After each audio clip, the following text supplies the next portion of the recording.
One, Takitoya. Mm, I ain't got enough time for her. Takitoya.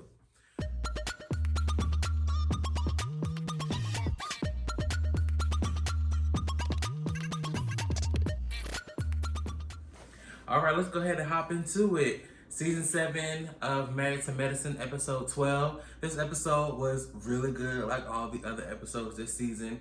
Married to Medicine has been consistently bringing it. I would say, especially starting since season 3 to season 7, they have consistently brought us good, good, good TV. It's not overly messy, not too much drama, but just enough to keep you engaged. And it's very, I hate to say age appropriate for the ladies, but very age appropriate for the caliber of ladies that they have on this show. They keep us entertained, and like I said, they have been consistently bringing it. And we are in the home stretch of season 7. I know Dr. Heavenly said they usually have about 14 or 16 episodes per season. I'm not sure how many episodes they have this season, but we are on episode 12, so we are in the home stretch. Like I said, they have been consistently bringing it all season. So episode 12, season 7. Let's go ahead and hop in there and get it started. We start off our pickup with the couples on their couples trip. I've been seeing a lot of people on social media and some of the ladies even saying like maybe we should change the name of the couples trip so that everybody can stay included. I agree. Because even like you have these shows where they have their niches. So Real Housewives of Atlanta is supposed to be these glamorous, well-to-do ladies in the city of Atlanta, just showing like all their fabulosity and everything. But as the years progress and things change, you shift a little bit. You change a little bit for, the ladies in the show. A lot of ladies on Housewives, it was a period where almost none of them were married in this Real Housewives of Atlanta, but it's okay. We understand like life happens. Nothing is supposed to be perfect and stay the same way. Married to Medicine. Quad, she's not married to Medicine anymore, but she still brings something to the show. So should she be kicked off because she's not married to Medicine anymore? Or should we change the name to the couple trip because couples aren't invited but friends are still going? I don't have a problem with Quad being on the couple trip. I always say, me and a coworker was having a conversation, if it was a group of me and my friends and one of my friends weren't married anymore and they still wanted to go on a couples trip, the trip that we take every year that just happened to be a couples trip, honestly, I wouldn't have a problem with it. I know she or he ain't gonna want my man, so I don't have a problem with it. So like they were saying, like maybe change the name to like just the cash trip, or I mean every franchise seems to have like a cash trip. Like just let it be the cash trip. I don't know. But anyway, we pick up on the couples trip and we are at the table asking questions from the follow up of last week. And the question that they pick up on is about cheating. They're asking Dr. Damon, if your spouse cheats and you cheat back, is that a wash? Like, is the relationship done? I always tell people cheating is subjective. You could be in a relationship with somebody and they text somebody and that spouse can consider it cheating, or phone conversations or showing up to somebody's house or act the full act of engaging sexually with someone. So it just depends on the person. What they classify as cheating or what. But I've always been on the side of if somebody cheated on me or if you're cheating in a relationship, either work through it and stay together or in a relationship. Like it just defeats the purpose to me for a spouse to be cheating and then you go back to cheat. Like what are y'all doing? Like, are y'all trying to cultivate an open relationship now? Like it just doesn't make sense to me. So I don't get that whole, the spouse cheated, so I'm gonna cheat back to, I don't know what, to make yourself happy, to make you still gonna be mad at the end of the day. You still got cheated on.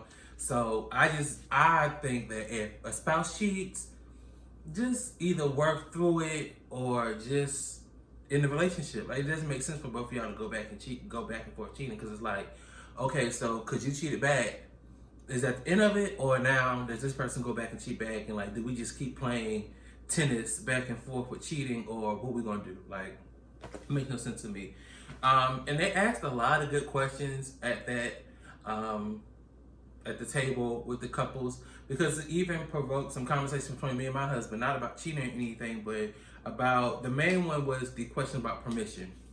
Now, I view it as permission and agreeing to something are two different things, because I understood what Heavenly was saying when she was like, no, I'm not going to get permission from my spouse, but we do need to agree. And I feel like a lot of situations with not only this cast or this show, they say the same things and agree on the same things, and just because the person that they beefing with says it, they just not gonna agree. Because Heavenly and what's the girl, Toya, was saying the same things. It's just, are we gonna come together to agree that we're saying the same thing and then move on from it? I don't know. But like I said, I was talking to my husband last night about it. I feel like getting permission, you don't need to get permission from a spouse. I feel like getting permission is like when you're less than and you're asking somebody above you for permission or to grant you permission to do something.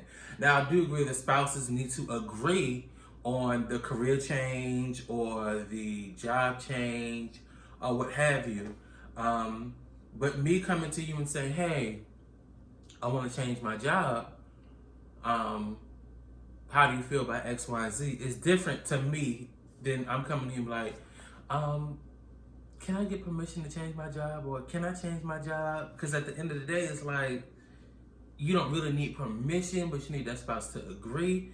And then even with that, like, if your spouse doesn't agree and you're going to do it anyway, you're going to have to now live with those consequences because we weren't on the same page in the beginning for you to get it. Am I making sense?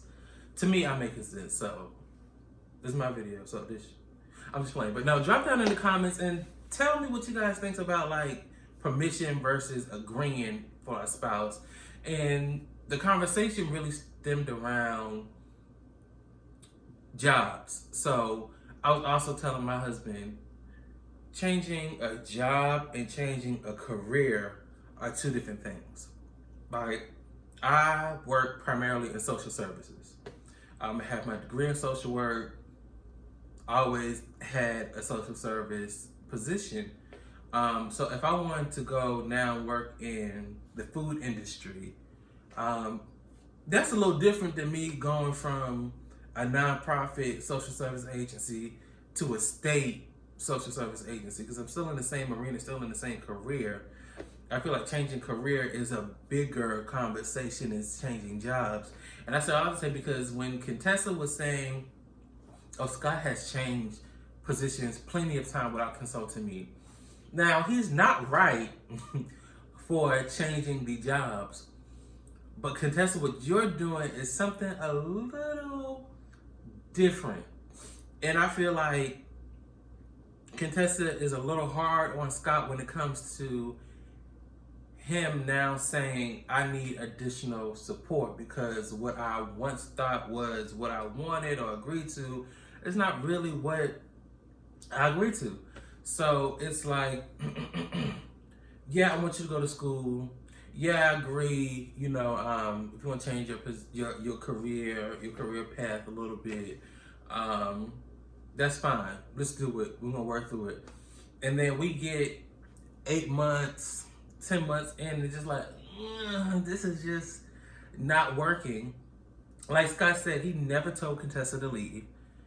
Let's sit down, baby, and let's come up with a game plan or reevaluate the plan that we created to see what could work. But my thing is, you can't throw money at everything. But in this situation, why is there just not like a nanny hired, a housekeeper hired?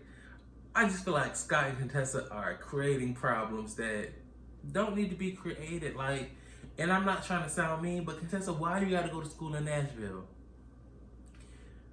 You are in Atlanta, the land of plenty, the land of plethora. Why do you need to go to Nashville? Or if it was that this is the best program, You tried Nashville. We see it's probably not the best idea for our family. You tried it. Can we refocus our game plan? Like, can you transfer, or can we hire a nanny?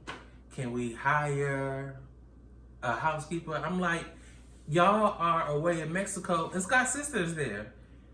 Where's she 4 days a week? And I get other people, they have lives and things like that, but I feel like there's so much that could be done to solve this problem, and they're just not hearing each other out because Contessa is talking to Buffy about how Scott was raised by a stay-at-home mom, and that has I don't see how that correlated. Like, he never asked you to stay at home. He never asked you not to work from what we see on TV. So I don't get it. I don't know, but that contestant Scott thing is wearing me out. I get, some of her points, but then it's just like, contestant, I don't know if you're just trying to like, it has to be your way in this situation, but it just seems so off-putting, like how she responds and reacts to him, and because Scott seemed like a great guy. He seemed like an amazing father. I love the interaction that he has with his children. It's very rare that you see a male interact with their children on that level where it's like, I'm actually interested in what you're saying, and it's not just like, oh yeah, that's my child, so I gotta act interested, blah blah blah. So yeah, I don't know. Y'all just need to work it out. Like Dr. Heavenly said, I don't believe everything what Dr. Heavenly says about like what a woman role is, what a man role is. No, that's a little ancient. But it's y'all can work this out. Like, it's just I don't even know what to say about Scott and Contessa anymore, but it's just too much. Like, I just feel like she was projecting a lot or whatever. So we keep going, and the guys, they do their thing together, and the girls have their living single punt on words, like Simone said. But it was just so funny when David was making the comments about being on time, because it's like, our counterparts, they are on time. They don't operate on CP time. When like Eugene said, it wasn't Eugene, Cecil said, when we said 7 o'clock, David will be there at 6:55, and that's what they do.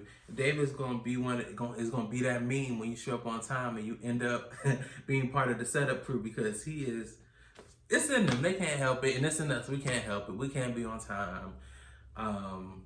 Yes, it's a stereotype, but we hold true to the stereotype 9 times out of 10 that we cannot be on time. Buffy finally gets her apology. Praise God. Thank you, Jesus. Now, Buffy, can we move on, please? Let's just keep going, Buffy. Buffy is just not one of my favorite people on this show.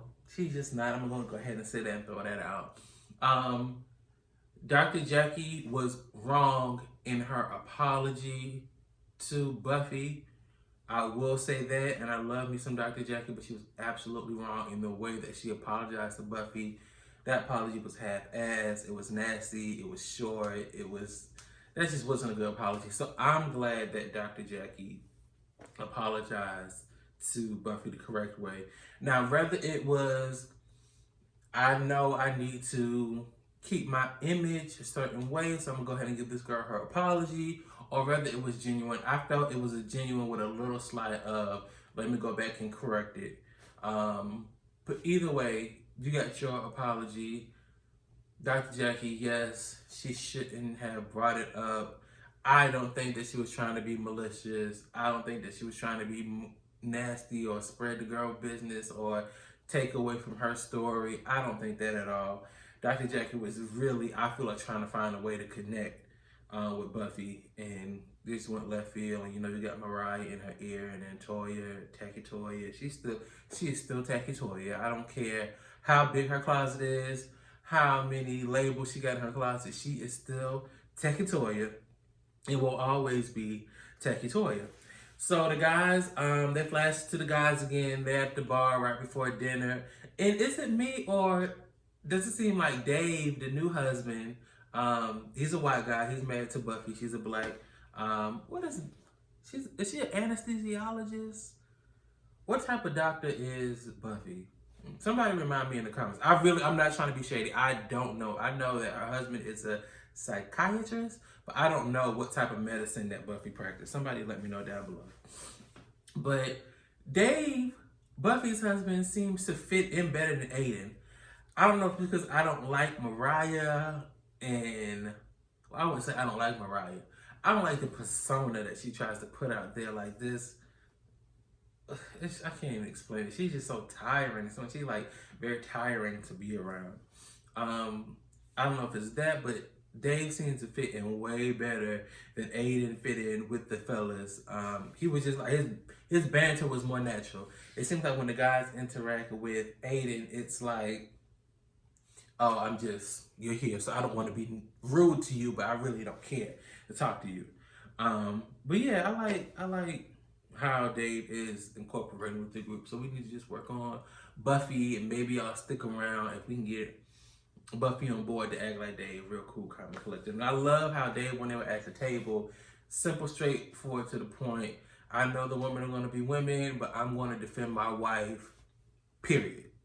It was nothing else after that. The fellas ain't had no banter to say back after that. That's just it. The women are going to be women, but I'm going to defend my wife, period. I love it. You can't be mad at that. That's what he's supposed to do. And then we flash back to the ladies who are on the beach. Dr. Jackie was tripping me out when she had that cover wrapped around her shoulders, wrapped around her leg. I'm like, Jackie, you acting like you 72 and it's freezing outside. It probably was cold, but that was funny to me. But when Simone was introducing the living single game that they were going to play, one, Taki Toya. I ain't got enough time for her. Taki Toya. I thought this was gonna be like Living Single, the TV show. Go. You have said enough and done enough on this trip, Taki Toya. We ain't got nothing else to hear from you.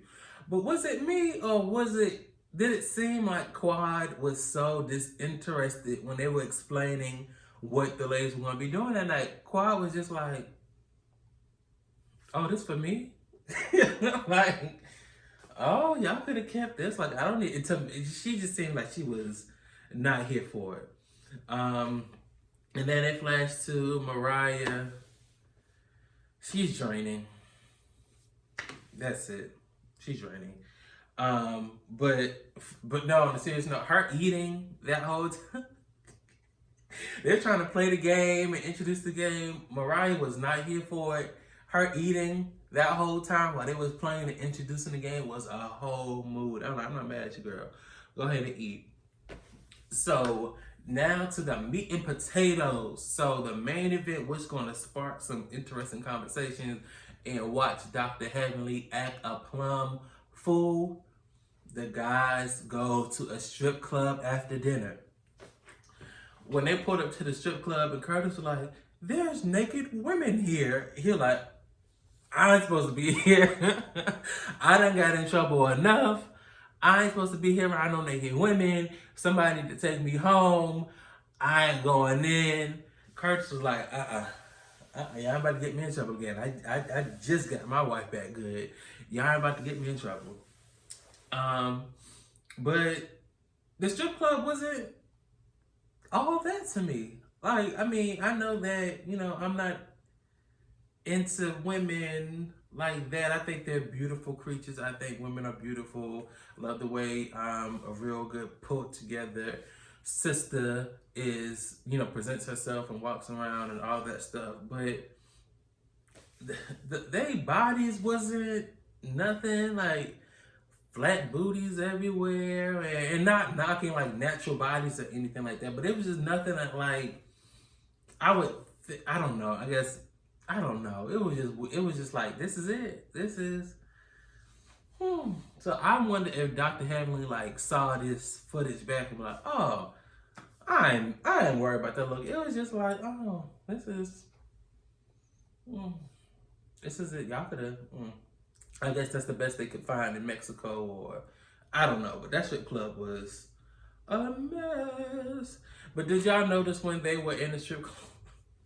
When they were in the strip club Aiden had his back to the strippers like, I'm gonna have to go back and report to Mariah what was going on. Ain't nobody gonna be able to say that I did this, or I looked at that, and I saw this. Aiden was like, nah, ain't having it. Y'all ain't watching me. Nope. I ain't doing it. And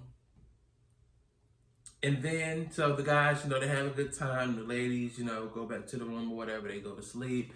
We come back and the guys are like they're dead sleep. It's like they flash like 8 o'clock in the morning.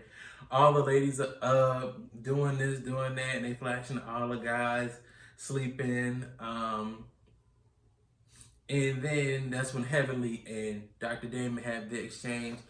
Now, I don't know if Dr. Heavenly was really upset or was she like doing that for TV? Because a part of me felt like, come on, Heavenly, like you doing just a bit much. Ain't but so much this man gonna do at a strip club while these cameras around. Dr. Damon loves you and probably drink your bath water if you ask him.